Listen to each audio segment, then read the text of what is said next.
Bugun O'zbekiston Superligasining ikkita qiziq o'yinlarini ko'rib chiqamiz. Qo'qon 1912 o'zini maydonida Lokomotivga qarshi o'ynasa, bu joyda Nasaf Qarshida Paxtakorni o'z uyida qabul qiladi. Demak, shunga o'xshash tahlillar, prognozlarning hammasi Telegram kanalimizda bo'ladi. Ссылка opsionida o'tib obuna bo'lishingiz mumkin. Kuzatib boring. Har xil switch informatsiyalarni, boshqa joyga chiqmagan ma'lumotlarni aynan shu Telegram kanalidan ko'rsanglar bo'ladi. Ссылка opsionida. Demak, biz birinchi o'yindan boshladik. Qo'qon 1912 Lokomotiv, albatta ikkala jamoa ham o'rtasida mana shunaqa qizg'in bahs bo'lishi kutilmoqda va bu joyda 1912 Qo'qon o'z uyida Lokomotiv qabul qilishini hisobga oladigan bo'lsak, nisbatan Lokomotiv qaraganda yaxshiroq ustunlikka ega bo'lishi kutilmoqda, chunki o'z uyida har doim muxlislarning qarshisida Qo'qon jamoasi juda yaxshi o'ynagan, hujumlarda yaxshi harakat qilishgan qanotlardan, lekin bu joyda Lokomotiv ham shunchaki qarab o'tirmaydi va ular ham ba'zida qarshi hujumlarda Qo'qon 1912 ga qarshi nimadirlar qilishga harakat qilib ko'rishadi. Lekin ikkala jamoa ham baribir hozirgi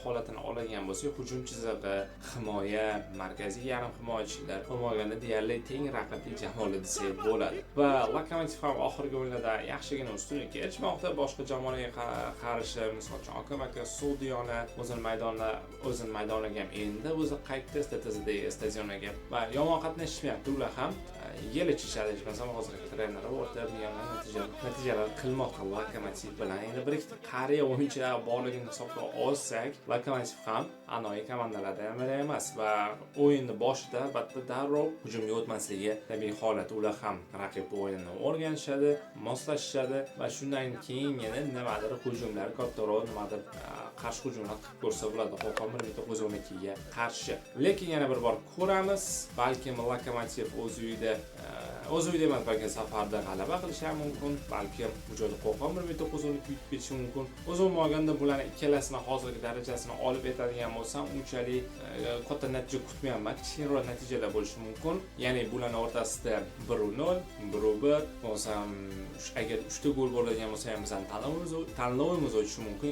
2-1 yoki 2-0, ya'ni umumiy gol soni 3,5 dan kam. Mana shu sanab o'tgan hisoblarim o'tadigan bo'lsa, bizning to'g'ri mana shu hisoblarimiz hozirgi futbolda bo'lsa, shu o'yinda bizning umumiy gol soni 3,5 dan kam tanlovimiz o'tadi. 1-0, 1-1, 2-0, 2-1 va shunga o'xshash natijalar. Shuning uchun faqatgina kuzatamiz. Qo'qon 1912 Lokomotiv o'yinida balkim kutilmagan seriyalar ham bo'lib ketishi mumkin. Ikkinchi o'yinlardan biri albatta O'zbekiston Superligasining eng teng shiddatli o'yinlaridan biri Nasaf Paxtakor o'yini. Albatta ikkala jamoa faqatgina g'alaba uchun maydonga tushadi. Bu joyda Nasaf o'z uyida har doim yaxshi o'ynagan, muxlislarning qarshida va Paxtakor ham safarda bunaqa yetakchi jamoalarga jiddiy raqiblik qiladi. Bilamiz, Nasaf jamoasi oxirgi o'yinlarda ham yaxshigina o'sishga erishdi va yetakchi jamoalarga qarshi Navbahor, Bunyodkor, Paxtakor va shunga o'xshash yetakchi jamoalarga qarshi har doim pressingni ham, agressiv hujumlar ham qilgan va kerak bo'lsa paytida qarshi hujumlarga o'tib gol urishga harakat qiladi. Ya'ni maydonning har bir nuqtasini nazorat qilishga harakat qilishadi jamoa o'zining o'yinchilari bilan. Va bu joyda Paxtakor oladigan bo'lsak, Paxtakor ham oddiy komanda emas. Ular ham aynan shu jamoani hujum qilayotganidan foydalanib, ba'zida ochiq nuqtalardan foydalanishga harakat qiladi gol urish uchun. Kamoliddin Tojiyev hozir yomon qatnashtirmayapti Paxtakorni. Misol uchun, men o'yinini ko'rdim,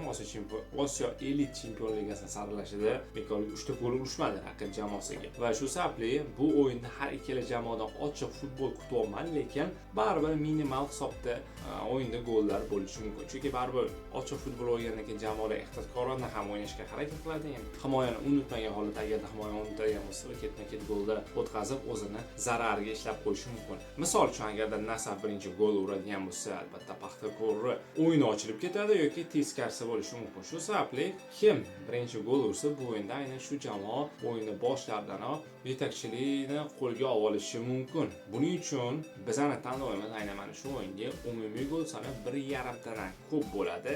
Ya'ni 1-0, 2-0, 2-1 hisoblari bo'ladigan bo'lsa, bizning tanlovimiz o'tishi mumkin. Va bunaqa tanlov o'tishi uchun esa albatta jamoalar mana shunaqa kichkinagina minimal hisobda g'alaba qozonishi kerak bo'ladi. O'z umuman aynan bittasini g'alaba qozonadi deb ayta olmaymiz, lekin biz mana shu taxminga keldik umumiy nazariyada. Chunki ikkala jamoa kuchli ikkala jamoa tengma-teng o'yin ahamiyatiga ega, oxirgi natijalar ham ikkalasiga deyarli bir xil. Shu sababli umumiy gol soni 1.5 tadan ko'p bo'lishi kutilmoqda Nasaf Paxtakor o'yinida. Demak, endi yakuniy ekspressdan ko'ra oladigan bo'lsak, albatta biz Qo'qon 1912 Lokomotiv o'yinida umumiy gol soni 3.5 tadan kam degan bo'lsak, ikkinchi Nasaf Paxtakor o'yinida umumiy gol soni 1.5 tadan ko'p. Ikkalasida ham hisoblarni aytib o'tdim. Deyarli bir-biriga o'xshash. 1-0, 1-1, 2-1 yoki bo'lmasam 2-0 bo'lgan bo'lsa ham aynan shu hisobda tanlovlar o'tishi mumkin. Albatta videoni bitta orqaga qaytarib ko'rasizlar. Yana batafsil hisoblarni aytib o'tganman. O'zim ham ozgina chalkashib ketdim, hisoblari esimdan chiqib ketdi, lekin aynan shu aytib o'tgan hisoblar ham bo'yicha tanlov qilinadigan bo'lsa, albatta bugun biz yutishimiz mumkin. O'yinlar, yana bu o'yinlarning hisoblari 100% ishlaydi deb garantiya bermaymiz. Shunchaki jamoalarning oxirgi holati, tarkiblariga qarab biz analitika tahlil qilamiz va shunga qarab mana shu yechimlarga kelamiz. Agarda sizda shunga o'xshash qiziq informatsiyalarni olishga imkoniyat, xohish bo'lsa, analitikalar qiziq bo'lsa, prognozlar qiziq bo'lsa, Telegram kanalimizga o'ting, u joyda silka bor. Aynan mana shu videoni opsiyasida silka bor. Shunga bitta bossangiz, Telegram kanalimizda boshqa joyda chiqmagan svejiy informatsiyalarni ko'rib borishingiz mumkin. Va bizani qo'llab-quvvatlang, video like bosing va biz esa yana svejiy informatsiyalar bilan sizlarga qaytamiz. Boshqa ishlaydi. Ko'rishguncha.